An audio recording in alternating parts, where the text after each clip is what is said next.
So we heard you liked our last episode, so we made another. We're sorry.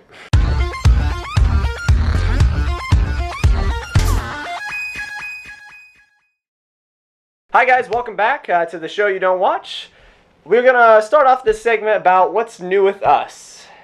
I wonder, what's new with us? As you can tell, we're in a different area. Where are we? I think I got a haircut.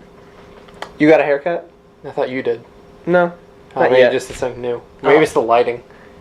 No. Oh, what? We're in a different place. That's new. Well, where are we at? We're at Ball State University finally. We moved in as of today. And we're just decided after settling in what's better to do than make another episode. Sleep. Comment question of the day. We're going to put it in the middle of this so you can't really skip it because it's normally going to be pretty good. Our first comment question of the day goes to Wyatt Scott. Wyatt Scott asks me, Austin, what is your take on Inglourious Bastards? Specifically, Brad Pitt's role in the movie.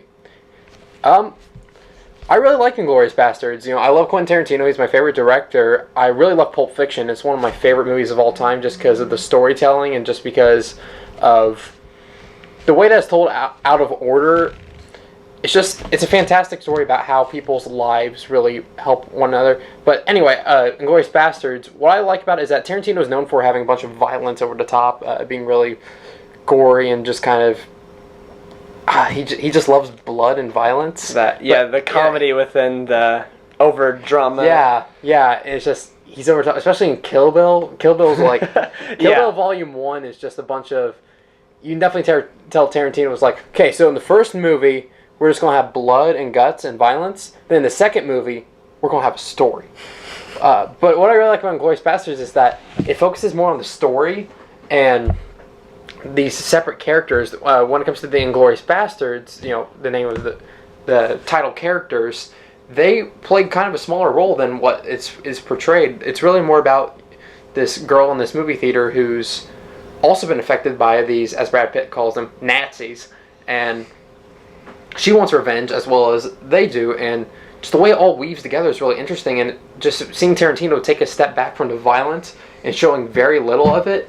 You know, in the climax of the film, obviously it's violent, and at the very end there is a violent final scene, final frame, but it's beautiful and it's really well done, and it's a really good take on what he thinks would have happened in the World War II had these Nazis had this happen to them or whatever. And I really enjoy it. It's one of my favorite Tarantino films. It's not my absolute favorite. That's definitely Pulp Fiction or Django Unchained, but it's up. 1 out of 10. Rate it 1 out of 10.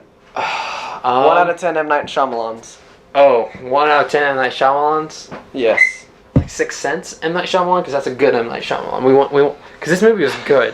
If it was okay, so giving it regular 1 to 10 M. Night Shyamalan's, I give it a 1.5.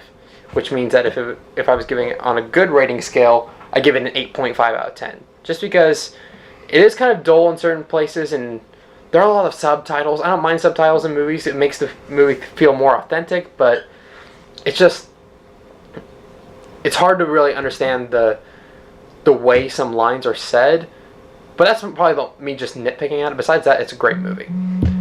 But anyway, why I asked Brendan was... He asks me, okay, what is your favorite game that doesn't involve much commitment to enjoy? Okay, first of all, game that wouldn't cost a lot of commitment would have to be a free game. This game is on 2 platforms, I believe. It comes in the orange box on Xboxes, but it's mainly a PC-based game. You can get it free on Steam. It's just a very fun stress reliever. It's Team Fortress 2. And the reason why is it has a large play base. A lot of people love it. And there's a lot of characters that can kind of hone in on what your personality is and your play style when it comes to a first-person shooter. It's a first-person shooter, multiple game mode, like capture the point, attack and defend, things like that. And you can still like communicate online with your teammates and things like that. There's achievements. You know, you can get cool outfits and stuff for your dudes. And, you know, you can really show off your skills with those little achievements you can get. And it's just really like something you can jump in, play for 5 minutes, get your stress out, and then go back on through the rest of your day. So that's probably my first come to mind requesting game when it comes to that free game. And they keep updating it, right? They update it a lot. They've got a lot of new maps. They've got a lot of new... They don't ever really have any new champions just because, you know, they're just so perfect in their personalities that it's not really worth adding more champions to that game. Huh. So this is what we like to show to you guys. You ask us any question, we'll go in depth. You know, we'll talk about it for a little bit.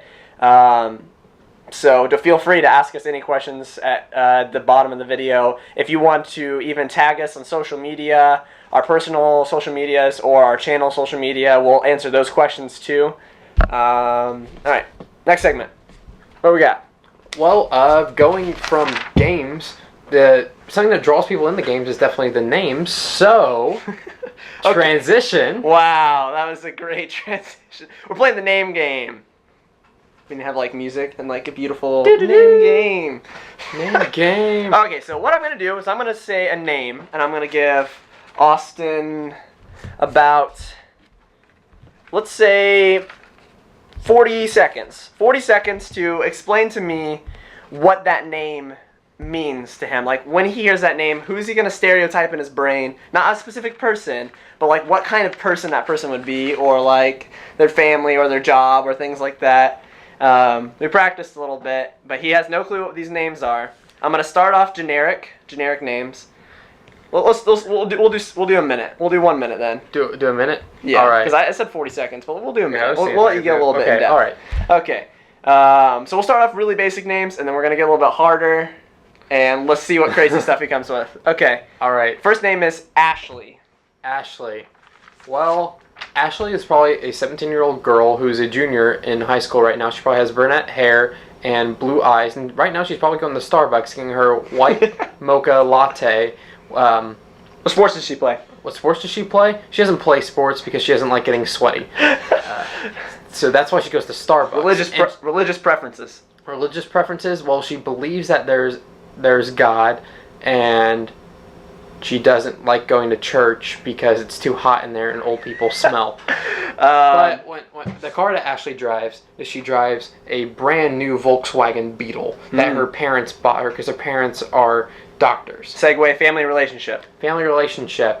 Well, she's not very close to her dad or mom because they're always working and they make a lot of good money. But they're really caring people and they're really nice. But they rarely get to see her because of their jobs, and their jobs are so stressful. And they come home, they're so tired, and it's just tearing the family apart. And you know, poor Ashley. Poor Ashley. Moral of the story is poor Ashley. Okay. You have fun drinking your Starbucks, Ashley. By the way, we're not doing this for anyone specific, so if your name happens to be, you know, Georgia Periwinkle, we're sorry if we make fun of a Georgia Periwinkle. I'm sorry, Georgia Periwinkle, but we're sorry for your name in general. You must hate your parents. You understand what we mean. You know, Ashley's, and for everyone's name continuing, we're not aiming this at anybody. This is all improv. All right. Gregory. Oh, like Diary of a Wimpy Kid. Only now Gregory is in his mid-20s. He is currently working at Target, specifically as a cart pusher. Greg's a little overweight. He's had some issues with overeating, but that comes as part of his depression. Why is he depressed? Greg is depressed because he actually lost his cat, Mr. Fluffy, about 2 weeks ago. And Mr. Fluffy was everything to Greg because, I don't know, he lives on his own. He's struggling to find love in his life. And Greg's just really sad since Mr. Fluffy's been gone. But the good news for Greg is he's not looking for an Ashley. He's looking for someone really nice. The next name on our list, and he's going to fall in love with her. What car does Greg ride? What car does Greg drive? Yeah. Greg drives a 2001 Honda Accord. Okay. Wow, where'd you pull that out of? Okay. All right. Next one. Adrian. This is Greg's soon-to-be lover. Okay.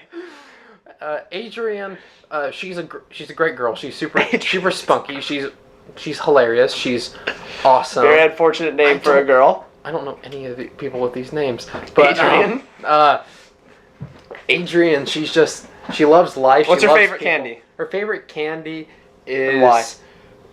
bananas because she likes to eat organic and she's watching her weight. So that's why she's going to be really good for Greg. You know, it's going to get him back in that health kick. But I guess if she had to have a guilty pleasure candy, it'd be Hershey's milk chocolate bar. Keeping it simple, keeping it classic, but still something that's a little spunky and fun. Peace or war? Peace or war? Now see, Adrian, she's all about peace. She's all about keeping things cool with people. But if you step on Adrian's toes, there will be war. What car does Adrian drive? Adrian doesn't drive a car, she rides a bike because she's a hipster and she believes in saving the environment. Oh, that's good. That's good. Oh, all right. And this it's about to get real hard. These next two names are. Oh man. All right. Mildred. Mildred is 76 years old. She is living in a retirement home right now. Now, it's not because Mildred has any disease or because she's just getting older. It's actually because she recently lost her husband. And these are really dark, man. And oh, she needed to go somewhere to where she would be taken care of, and she didn't have to do much because she's always been so busy taking care of her daughter, Ashley. And and her poor husband, Greg, was just... You know, he was such a great man. He always supported her. He always helped her, and she was just so sad about his death. But she's also very independent. Mildred is very. What color of hair does Mildred have? She has red hair. Red hair. She had bright red hair, and actually it's kind of faded now. But you can still tell it's red. She's not so old that it's like faded or anything. Her hair is kept up really well. And Mildred doesn't drive anymore just because she lives in a retirement home and everything's done for her, and she doesn't have to worry about that anymore. All right. Oh man. All right, and the last one, Jeanette. Jeanette. She's a blonde. So, at that very moment after I said she's blonde, the camera just died. Rest in peace. R.I.P. Yeah, so thank you, Jeanette, for ruining our probably... I don't know, we had a good, 6 minutes recorded after that. Yeah, but now we can condense that a little. Yeah, let's condense this a little. Okay, so one thing I want to point out to you guys, if you guys want to talk to us on social medias, go ahead and do that, either on our personal ones or our channel's ones. Also, if you'd like, direct message one of us and with your Skype name. And what we can do is we can have a personal, like a special guest or whatever. We can play games with you guys. We can actually edit you on the screen with us while we're recording this live. So that'll be awesome. I would love to see that happen if someone would want to volunteer to do that and just play some games with us. That'd be awesome. And make sure to like, comment any questions you guys have for us. Make sure to tell your friends all about us and make sure to subscribe. Thank you guys for watching. What we're going to do is we are going to draw each other, but of course we're both not the best drawers. So what we're going to do is we're going to do it blindfolded. The first time we did it, this was my drawing of him. It's beautiful, isn't it? Oh yeah. It's like looking in a really crappy mirror. It's like looking in a really crappy mirror. But this is my drawing of him. And this is his drawing of me. It's like Nigel Thornberry got smashed up with Doug. So this time we're going to do better. And we're going to want you guys to rank our new drawings. So ready, set, go. Okay. Alright, I can kind of see out of these a little bit. So I'm just going to close my eyes just for the aesthetic effect. Alright, so this is your head. Okay. Yeah, I have your eyes, and I've gotten your head, your hair, and your beard. Here's your eyeballs. This is your nose. Okay, I'm trying to. This is your big smiley mouth. Let's draw your body. Okay, you're wearing a tank top, right? Yeah. There you go. I drew your muscles. There's your big muscles. Okay, let's draw some hair for you. Are you laughing because I said that last time and I drew you a stick body? Yeah. I think you just connected that. Okay. Alright, I'm doing oh, nope, now I gotta find your pupils again. I'm drawing you from afar. You drawing me from afar? Yeah, it's a little stick guy. So you're getting my whole body? Yeah, he's really tiny. Get my whole body. Yep. From afar, I mean. Since we've already done this, okay, so I think I'm ready. I think I'm ready. Yeah, okay, ready? Okay. Oh my god. What? Yours is better than mine this time. Yours is way better than mine. Your arms are okay, look. Your arms are just massive. They're bigger than your head, and then your eyes, can't tell if those are glasses or you're I'm really derpy. I know. I got a magnificent beard, though. My beard's longer than my actual hair, which is by no measures true. Then what the... This is like you on LSD or something. It's like Gingy from Shrek, the face, not the gumdrop one. Oh my gosh! Except it's really trippy and it's very awesome. Leonard. And you have like 2 bodies, I guess. These 2 body. Anyway, thank you guys so much for watching. Bye. Bye.